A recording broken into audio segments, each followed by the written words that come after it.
Real families, real farms, real food. Welcome to Arizona Agriculture Connection with Maricopa County Farm Bureau. My name is Nicole Clements, Executive Director, and I'll be your host. Maricopa County Farm Bureau is the voice of agriculture in a community that thrives on the dichotomy of urban and rural agriculture operations. This podcast is a home for farmers, ranchers, food lovers, prospective agriculturalists, and those looking to connect the food on their plate with the farm that it came from. As we take an inside look at agriculture in Arizona, we will delve into topics like ag technology, policy, food preparation, and everything in between. You can find us on your favorite podcast platform with new episodes every Wednesday. Arizona Agriculture Connection is hosted by Maricopa County Farm Bureau and sponsored by Paloma Ready Mix and Materials, a proud supporter of agriculture and our communities. Be sure to subscribe and share your favorite episodes with your friends. For more interactions, follow us on social media, Facebook, Instagram, and LinkedIn at Maricopa County FB. Now let's discover some Arizona agriculture. All right, welcome back, Arizona Aggies, to another very special edition of Arizona Agriculture Connection. Today, I'm very excited to have Miss Joanna Allhands with us, one of the newest team member at Arizona Farm Bureau, and maybe a name that you might recognize from her days at the Arizona Republic. Yeah. Exciting. So give us a little bit about your background, kind of how did you get into journalism, and then what led you kind of to Arizona? Yeah. Well, so I knew from a young age that I wanted to write, or that I wanted to be in some kind of communication field, but I didn't fully know what that was going to be until my freshman year in college. I just went around to all of the news outlets in my hometown and just cold called these people and were like, hi, I'm a young worker and I will work for free.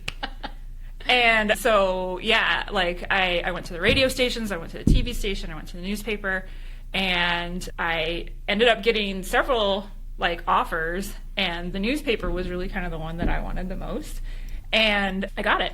So they were like, yeah, come on and, write stuff. And, and so, yeah, that was my freshman year. After my freshman year in college that summer, I was there and there was a bombing at our courthouse. And that was the moment where I was like, yeah, newspaper is probably what I want to do. And I haven't looked back. And honestly, it was just one thing where one door led to another door that led to another door. I didn't have I sort of had a grand plan. I knew I wanted to come out here. From the time that I was actually a freshman in college, I learned about the Pulliam Fellowship at the Arizona Republic. And I had come out, my grandparents moved out here, they were snowbirds out here when I was a freshman. And I came out here. It was the first time I'd ever been to Arizona, and I fell in love with it. And I was like, this is where I want to be. This is the newspaper I want to write for. It will happen. It was like that scene in Wayne's World, it will be mine. Oh, yes, it will be mine. And so I ended up getting the Pulliam Fellowship and came out here and wrote for the summer after I graduated college. And it was right before 9/11, and the economy wasn't great, and there were no job opportunities. I ended up going back. I'm originally from Indiana, so went back to Indiana, ended up getting a job there, worked there for 3 years. But I always kept in touch with the people out at the Arizona Republic. And a job opened up, and I had no expectation of getting that job because I was 24. And people don't hire, especially at that time. People didn't hire kids in opinion writing. It didn't happen. Mm-hmm. But it did. And so I came out here in 2004. I joined the opinion staff at the Arizona Republic, and I was there for 21 years. I think you really manifested that. I will be in Arizona. I will write for the Republic.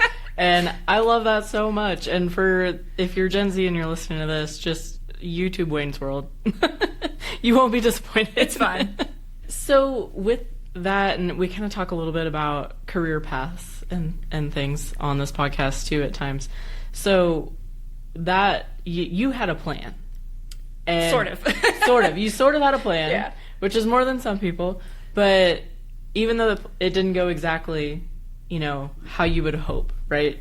You took some detours along the way. You still ultimately made it to where you want to be. But then 21 years down the line, your plan changes. It does. that's life, man. And so how does that transition feel for you, being at one job for so long and now you're kind of switching gears and doing Not gonna else? lie, it was super hard. I think because especially for journalism, and I think, probably farmers and ranchers can, sort of relate to this, is like there's what I call calling jobs, the jobs where it's like it's your calling. You wouldn't do it if it wasn't your calling. And journalism is one of those jobs. And so it's so deeply ingrained in your identity that, when you're suddenly not that thing anymore. And I mean, it was very sudden. I was not ready to leave, and it just happened, and that's okay. Like I knew that this day would eventually come at some point, just where the industry is and things and stuff. And so, that's a thing. Like to suddenly be like, wait a second, I don't do that thing anymore. And I wasn't done. And so there's grieving. I mean, it took months, just to try to figure out who am I and what do I do and, where do I go? And, I loved writing about water so much, and I know we'll talk about that more, but I was like, is this over? Am I done?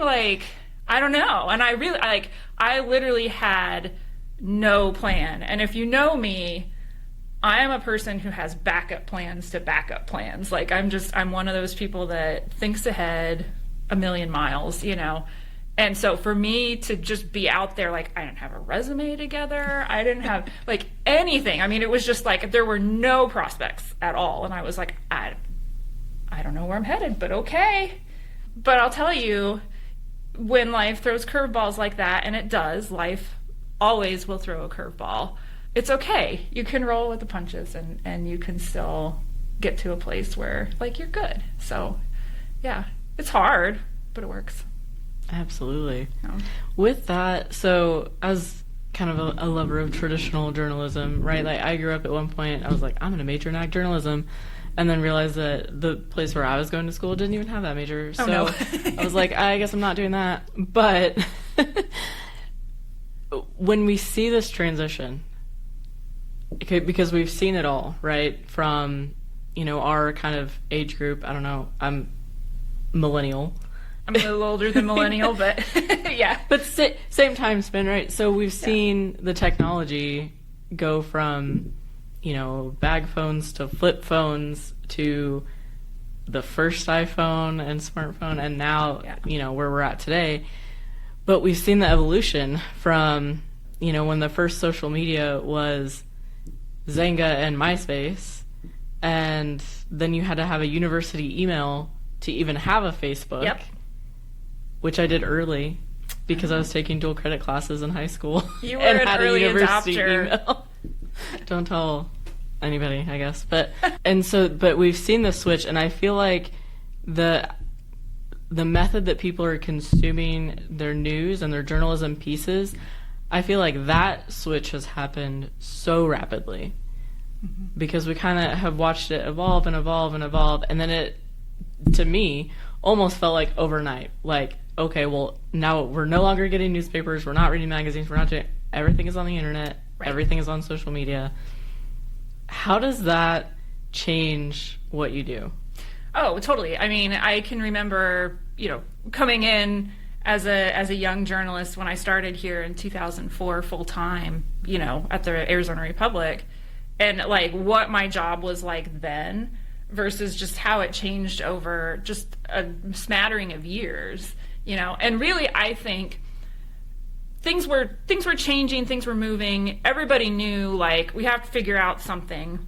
We have to be able to keep doing this. How do we keep pace? And there's no silver bullet. There's no right answer. If there was, people would have already figured that out, But I think the big thing that really happened, it was the 2016 election. Just completely changed the game. It used to be, especially for opinion writing, because there used to be sort of this understanding that people have different perspectives, and there's a back and forth, right? There's this pull and push and pull and compromise, and I come from that really deep background of those are things that I really hold dear, and I think we've unfortunately lost that as a society, and it happened really fast.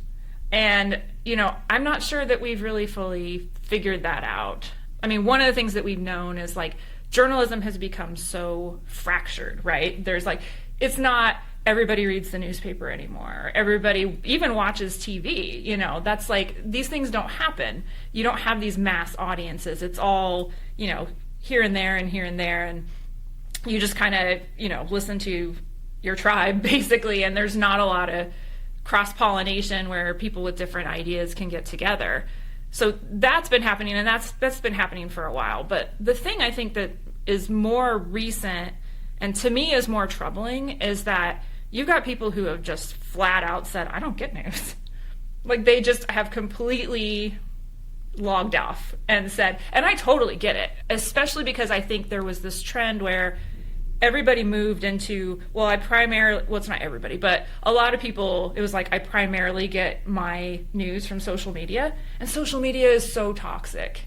It can be. It can be so toxic. Extremely draining. And everybody, yeah, I mean, you're scrolling, I mean, you know, we have a term for this, right? Doom scrolling, right? You just, and I think, of course, people have said, look, I don't want that anymore. Like, I have social media accounts. I use them because I have to, but I don't use them in my spare time anymore. Just because I'm like, I don't like how I feel when I'm on them. But I think there's been this shift now where there's a lot of people that just, they don't know what's going on at all because they've completely logged off of anything. And so to me, that is the more troubling part. And I don't know how we fix that as a society. Yeah, but I've been seeing this trend now with the younger, like Gen Z, and they're going analog. They're getting flip phones, yeah, and they're saying, "I'm over it." Yeah, and I don't blame them. I think I was looking up, like, how much can I get a flip phone for? Can I put my phone number on the flip phone? Do I have to get a new number? Like, right. That, and we've seen the pendulum swing. Yeah. All the way. Like, I feel like we maxed it out, and it's gonna come back. And I say that because on a doom scroll on social media, I saw a guy who's now starting his own physical magazine. He's like, we want to hold something in our hands again. It's old school. And I'm like, it's coming back. I'm cheering for you. I don't know if I don't know if that's the answer either. Yeah. But, you know, I'm rooting for you. But with that, like, and like you said, it's fractured. So we end up in our own echo chambers. Yep. All day long. And so the news and the media that we're consuming very rarely will break through with a contradictory opinion. Right. And agriculture is kind of notoriously bad about that anyway. We love to share our story, but we share with ourselves, right? We want to share our story out with everybody.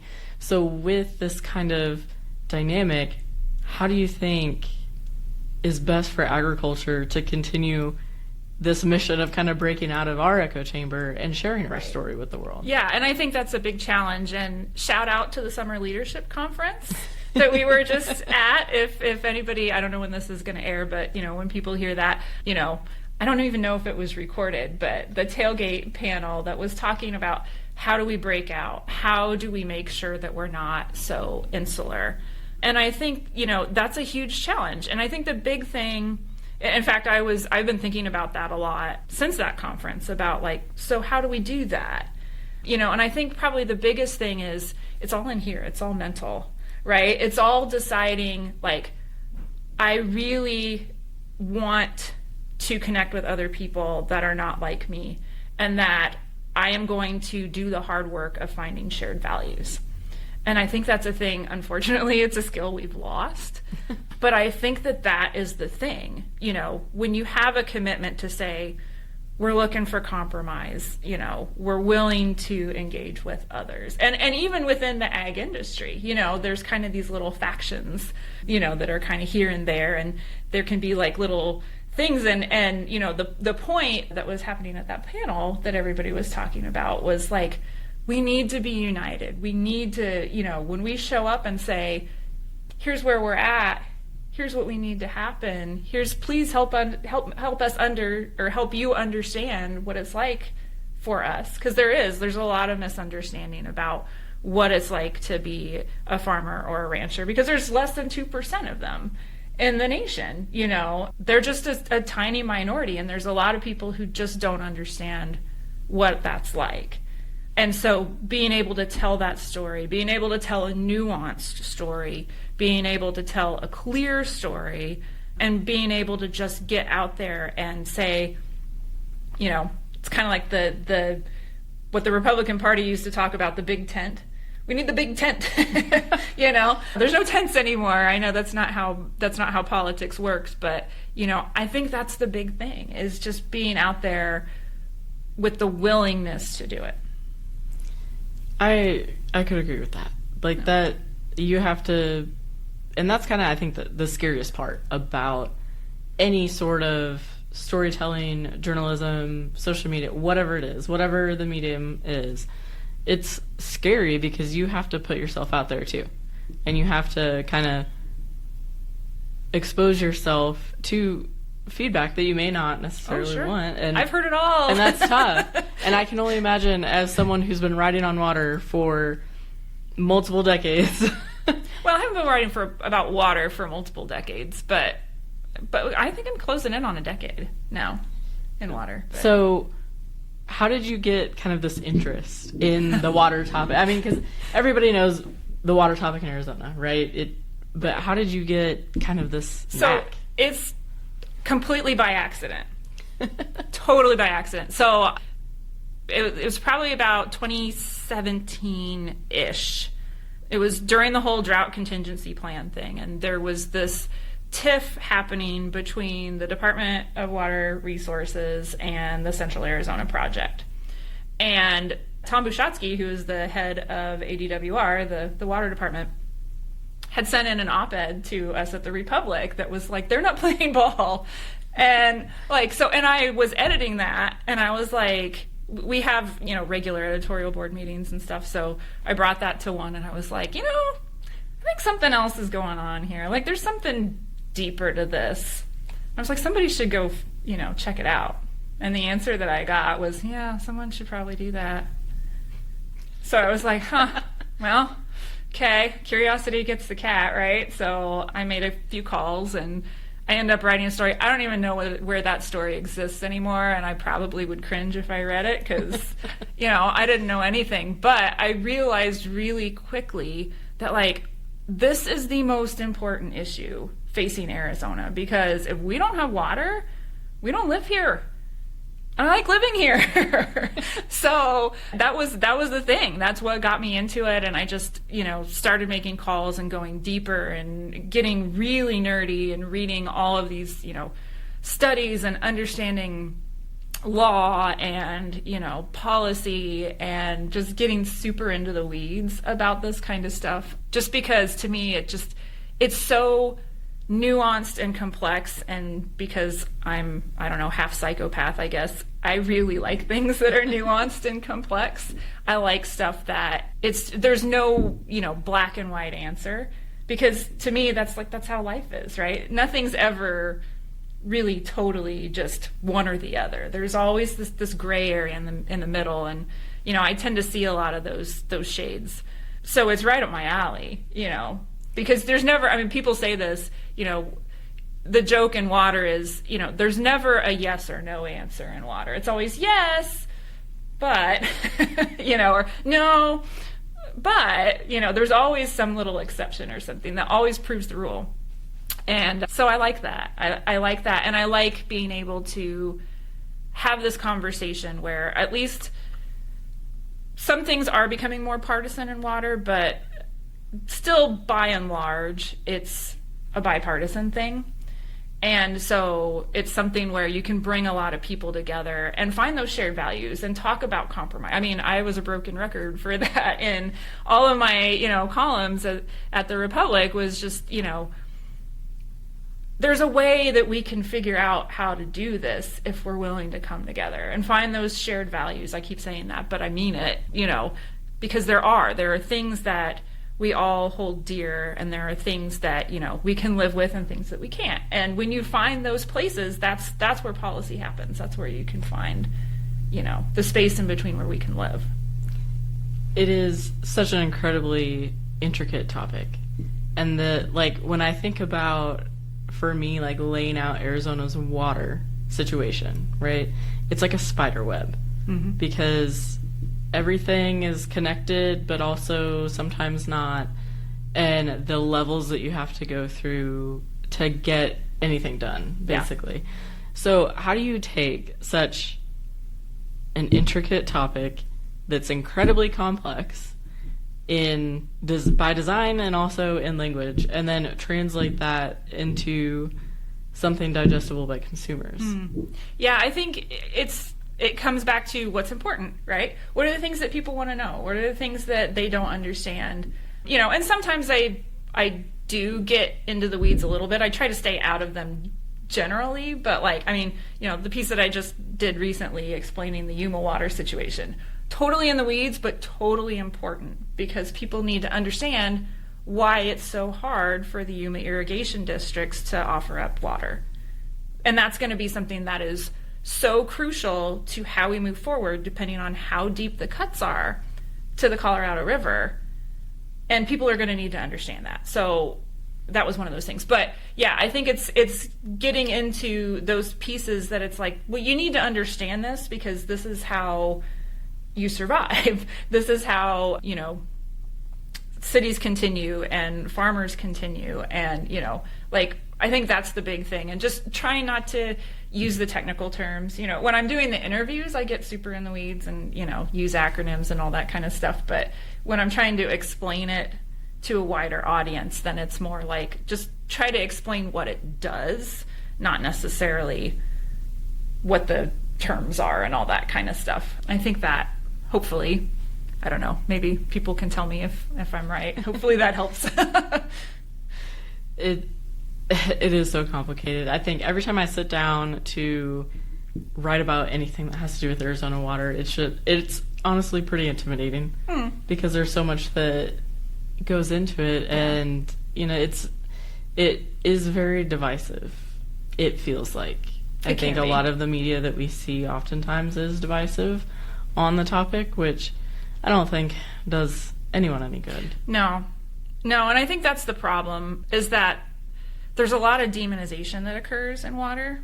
And I get it, because it's like people are thinking about, well, how I use water is the right way. But those guys over there, they're totally wasting water. And what I realized in speaking to a lot of different groups is that actually everybody uses water pretty well. Can we do better? Of course, everybody can always do better. There's more that we can do to save and conserve and find additional resources and things. But when you look down at it and start talking to various groups about what they're doing to save or to use water wisely or efficiently, they're all valid uses and they all deserve to continue. They're going to have to probably do some things differently, but we can't completely wipe agriculture off the map in Arizona. We can't wipe cities off. There's economic consequences to that too. Everybody's got to find a way to continue to do what they do in this arid environment.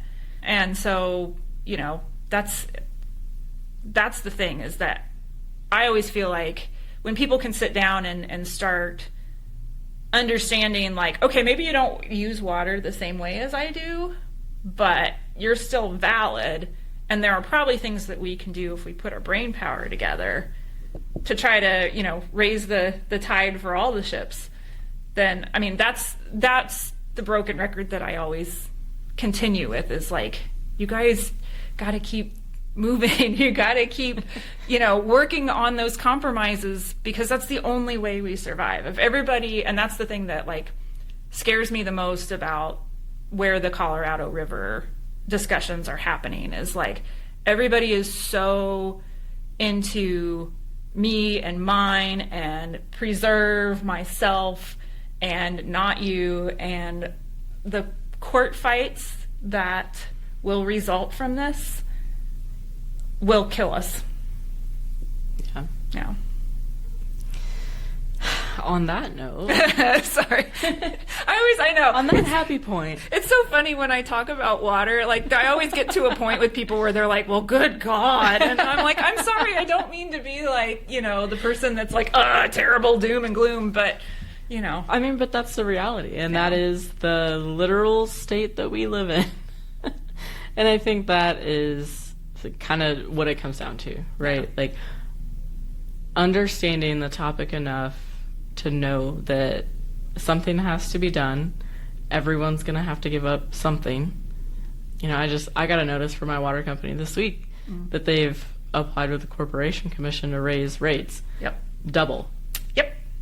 And, you know, that was always something that was really interesting to me as someone who also is from the Midwest. You know, I have a couple horses and we use a little bit of water. Not anything drastic, right? But, you know, more than maybe your average household just because horses drink a lot, right? Yeah. So prior to moving to Arizona, my average water bill from a public utility, and I was a very rural public utility, but my average water bill was about $150 a month. And it is less than a third of that here. Which was, I think, one of the most shocking things to me in the first year of just, well, if water is this tight, why is it so cheap? And I know that comes also with a lot of nuance, and there's a lot of things behind that as well. Yeah. But just as someone from the outside at that point, you know, now I think I'm on the inside of Arizona. I think they've accepted me.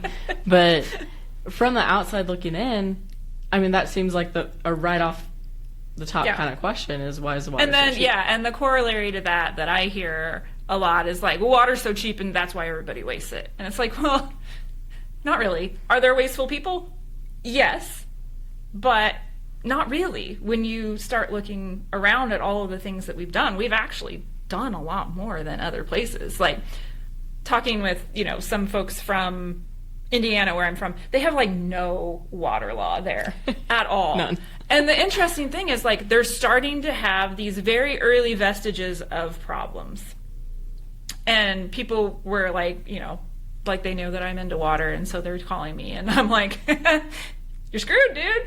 There is no water policy. You have nothing right now. There's no protection for you whatsoever. Yeah. Someone wants to come in, because people were getting upset. There's this whole project to, like, drill and transport groundwater to this industrial area away from farms. And people are worried about that, as they should be. There's no protection. It just doesn't exist. So all of that is to say, like, I know there's this tendency, and it's just a human tendency that we have to be like, well, those guys are idiots over there. Me, I've got it all together, you know.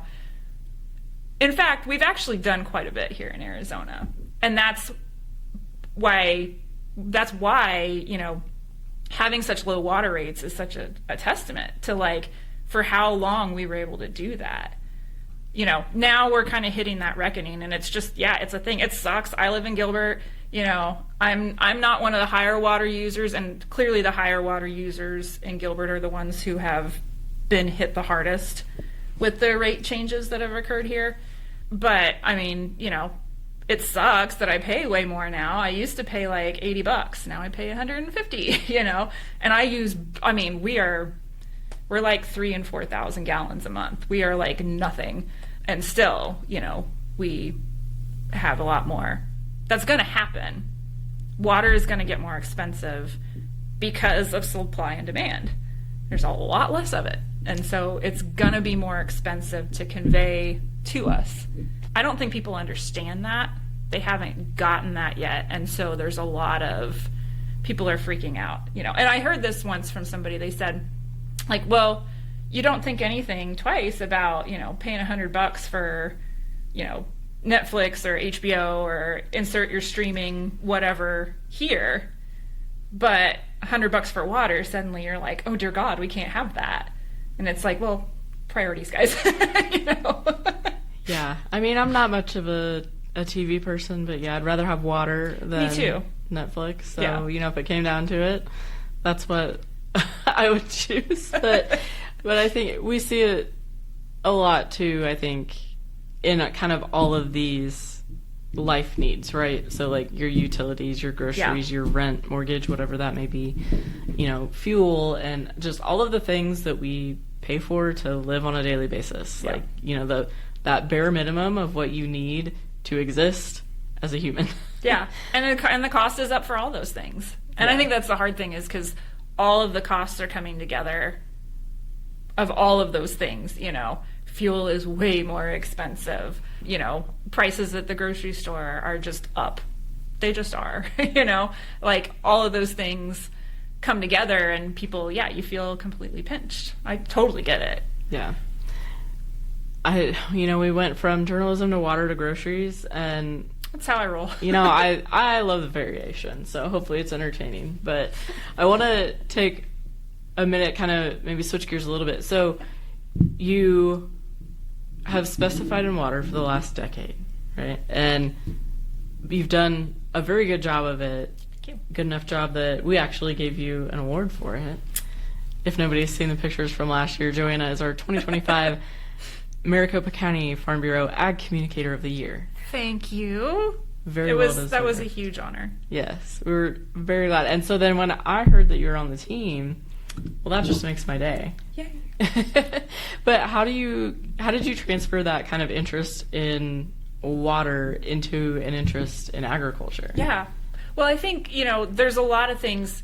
The water issue really translates to a lot of the other issues that are facing agriculture. I said earlier, I like things that are really complicated and complex, and that there's nuance there. And there are so many things in agriculture that are nuanced and complex, and the, layer upon layer of regulation and things that a farmer or rancher has to navigate just to be able to make a living and put things on plates and, all that. It's the same thing, So yeah, actually I've been really enjoying, I know this is going to sound so nerdy, but I've been enjoying going really deep into issues like, the Bureau of Land Management's grazing regulations and how totally messed up that system is. And I don't think most people who aren't, frankly, in ranching know how messed up that system is.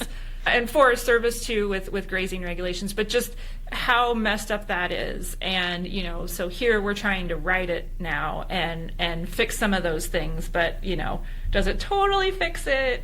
And, there's some of that extra, nuance that is in the whole debate about regulations are important, but they can only get you so far. You still have to have people, who can then administer said regulations, so you can actually, get your permits and do the management that you need to do. But anyway, so all of that is to say, it's complex and it's interesting, and I think they're the similar kinds of discussions, especially for the future of Arizona as we move into kind of this uncertain place with all sorts of natural resources. I think agriculture is kind of in the middle of that in a lot of ways. And so, it's a key player. And I think one of the things about Farm Bureau that just really heartened me and has for a long time and continued, as once I've joined the team, is just how much they want to bring people together and have understanding and like deep knowledge. They don't just want to be like, here's a talking point, yay, move on, like that there's really this engagement and wanting to understand the issue and to have solutions. And like, that's where I came, that's just sort of where I came from. So I think it's such a good thing and it's such an important thing. And I'm glad that this is an organization that is committed to that. Absolutely. I know that's the whole goal with this podcast in particular is, we have that conversation a lot with other farmers and ranchers, and, that's part of what we do here. But the other flip side of that coin that we also make sure that we're aware of is let's have those conversations with people that have never seen a cow or never set foot on a farm like that. Yeah. We want to share that knowledge with them too. And so that's why, we didn't necessarily have like a planned out outline for today, but going from journalism, now we're in the weeds on water, and like now we're in ag and, maybe a little bit of careers. But I think that, keeps it entertaining, but also it provides that to everyone. Like, it's not just our farmers and ranchers and not just consumers. Right. Like, this is information that everybody needs. Right. And so, we've kind of danced around the fact that, like, okay, hold on, I need to put on my helmet. I'm not in ag. I have not been a producer. You know, like I grew up in the country surrounded by farms. You know, we had land, but we just grew stuff for ourselves. It wasn't like, I'm not even going to pretend that I understand being in that position.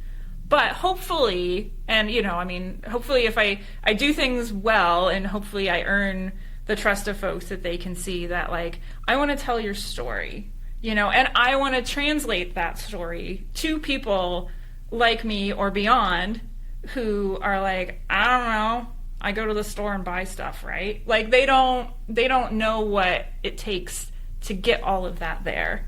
And so to be able to understand those things and understand the nuances that help create better policy, like, if I can do that, hopefully, like, that's the goal, right? That's living the dream, right? That's the thing. So I'm hoping. You beat me to it, because I was gonna ask. So you're not an Aggie. You're not a farmer. I know. I'm sorry, I'm not a farmer. I have these very like I would, you know, we go places and I'm like, oh, if I had like 100 acres like right over there. Like anytime we go anywhere outside the valley, I'm like, yep, right there. Like, I'd like to, yeah. I have grand dreams of that, but you know. Maybe one day. Maybe. Yeah. But with that, you have, you know, call it a zero baseline of agriculture experience, and now you're in the thick of it. Mm-hmm. And that is one thing that I've always tried to have that conversation, especially with our young people coming, you know, out of high school into college or trade school or whatever it is that they're doing. If you're passionate about agriculture at all, like, there's a place for you here. Yeah. And I think something that Arizona FFA and 4-H programs do a really good job of is providing an agriculture opportunity for kids that aren't living on a farm or ranch or have access to one. Right. You know, for me growing up, that wasn't necessarily the case. Our 4-H and FFA, it was all farm kids. Now, right, we were in farm country, and that's just kind of how it worked. But, you know, with 7 million people in Phoenix Metro alone, you know, you've got a lot of opportunity there to expose young people to agriculture and provide them with an opportunity. But then it's kind of like, once you graduate and you're off to, you know, college or wherever you may be, what does that agriculture opportunity look like then? Mm-hmm. And that's where I'm like, don't leave your passion for the industry, because whatever it is that you're passionate about, there's an opportunity for you in ag with that. Yeah. Like, your passion is storytelling and journalism, and now here you are. Right. And, you know, I did a story not too long ago about the agriculture in the classroom program and what they're doing with virtual reality and taking farms, and not just farms. I mean, they're on ranches, they're on dairies, you know, they did a mining thing. They're going to be doing stuff with like snowpack and forestry and all sorts of things, and bringing those experiences to kids with virtual reality and showing them there are so many more careers than, like, because everybody just sort of thinks if you're in ag, well, you have to be a farmer or a rancher. But there's like all these other things that support bringing stuff to our plates or creating fiber for us, or, you know, all of those things, that there's a lot more there. And especially like in that story, talking with some of our folks from Yuma who have, you know, just been awesome innovators and tech adopters. I mean, they're using AI, you know, to try to figure out when they need to irrigate and all these kinds of things, which is really awesome, because those are probably things that city kids would never think, like, oh, well, I could be a programmer, you know, to help do or analyze some data for a farmer who's super busy and doesn't have time to look through, you know, 10 pages of reports, but tell me what the action item is, you know. All of that backhand kind of stuff, like, that's this emerging industry that's happening now. And so there's so much more that, yeah, kids can totally do that is beyond what they would think as the traditional agricultural careers. I think my favorite is the drone operators. Yes. Like, that's so cool. I don't know. I would probably not. I was not good at video games, so I'd probably not be I'd very crash good it. at Yeah, no, flying I'd a be drone. terrible. I'm not going to, like, try my hand at that. But, like, that is so cool. That is merging the technology and agriculture for the future. And I think, like, agriculture still sits in this really unique space where we're doing really well at combining these new advanced technologies with a traditional kind of face-to-face manual labor, boots on the ground kind of setup. And it really is truly such a beautiful thing. Yeah, absolutely. Well, there's room for I'm going to try that again. There's room for you in agriculture, and we need all kinds of kinds. So whatever it is that you're passionate about, there is a job for you, that's for sure. Yeah. Well, with that, I want to thank you so much for taking the time today to share your story, and I love that we kind of, hopefully, I think we made it full circle around all the different topics today. Back to jobs, back to, the things that drive you. But thanks again for joining us. Yeah. Great conversation. Really excited to read your next article. So all right. You can read everything that Joanna writes on azfb.org, and links will be posted on our website as well, maricopacountyfb.org, and we'll catch you next week. Thank you for tuning in today, and remember, Farm Bureau has a place for you. Be sure to subscribe, leave a review, and share this episode with your friends on socials. You can also visit our website, maricopacountyfb.org, for more information and to submit a topic you want to learn about. Remember to tune in every Wednesday wherever you listen to podcasts. A huge thank you to Paloma Ready Mix and Materials for supporting our agriculture producers and this podcast. Maricopa County Farm Bureau, bringing you the stories of real families, real farms, and real food. I'm Nicole Clements, signing off. Catch you next week.